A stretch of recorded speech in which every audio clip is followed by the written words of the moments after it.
يا رب العالمين الله الله صل على طه الأمين الله الله في كل وقت وحين الله الله املأ قلبي باليقين الله الله ثبتني على هذا الدين الله الله واغفر لي والمسلمين الله الله.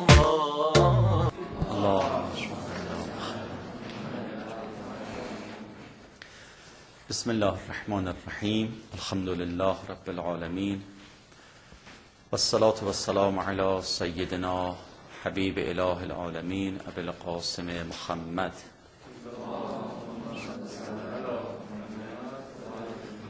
وعلى آله الطيبين الطاهرين وعلى صحبه المنتجبين الذين رضي الله عنهم ورضوا عنه.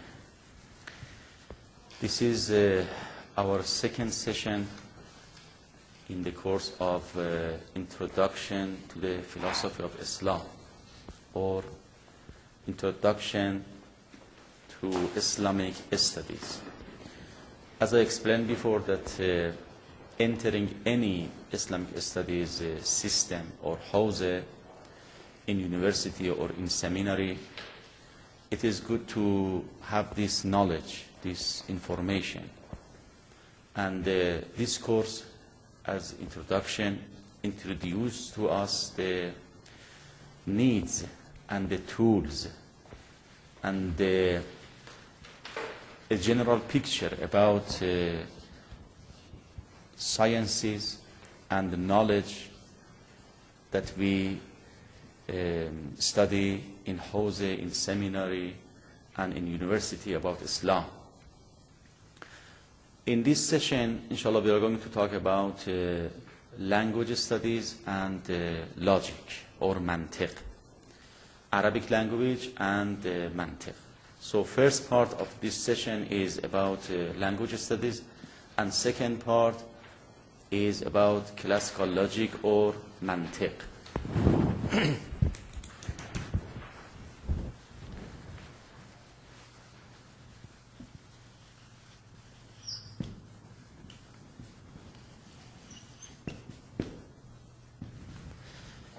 We also, besides the English translation and English words, we try to use the Arabic words from now on, so we become familiar with the Arabic language and with the Arabic words.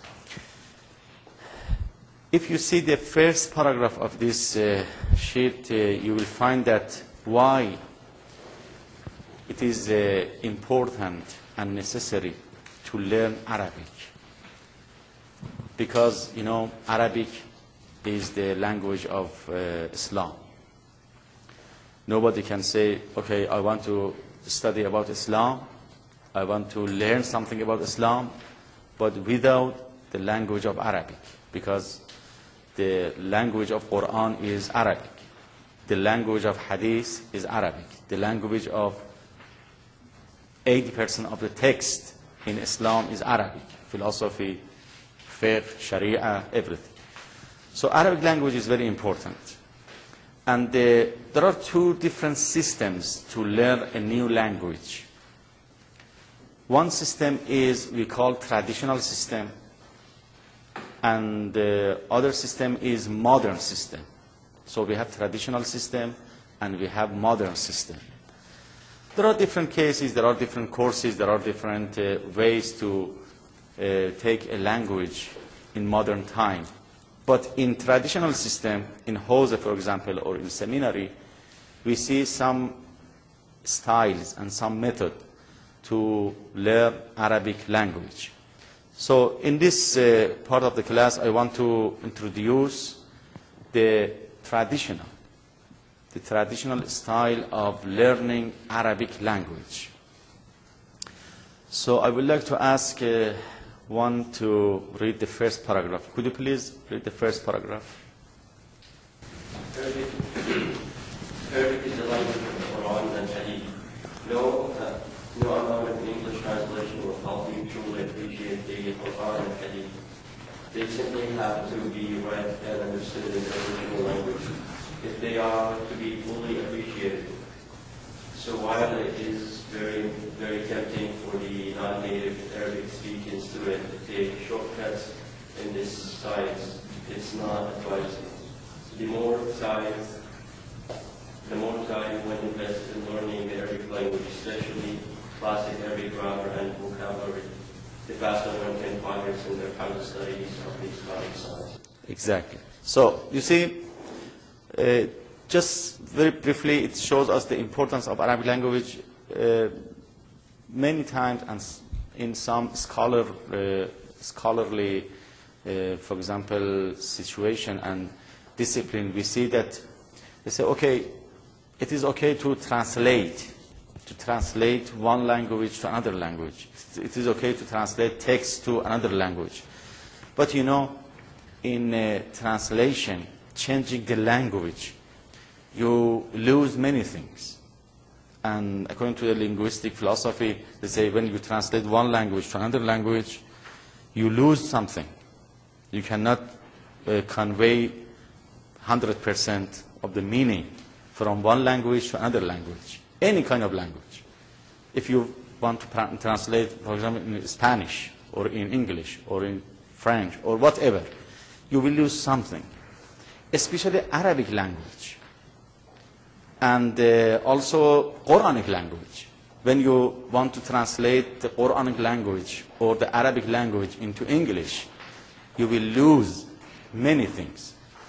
Let me give you some example. For example, if you want to translate the word taqwa, very easy, taqwa. Or, for example, the word jihad. You cannot find a good translation, a good word in English for these two words. And we have hundreds and hundreds of words like this. Taqwa. Somebody says taqwa means piety. No, piety doesn't mean taqwa. Somebody says God-fearing. Is wrong. Taqwa is not God-fearing. Taqwa, if you ask me what is the meaning of taqwa, I say taqwa means taqwa. You cannot find any word in English to show you the meaning of taqwa. So, in Quran, when you see this word, how can you find the deep meaning of this word if you don't know Arabic? So we have to learn Arabic to understand the deep meaning of Islamic text like Quran. And also, it is important that if somebody wants to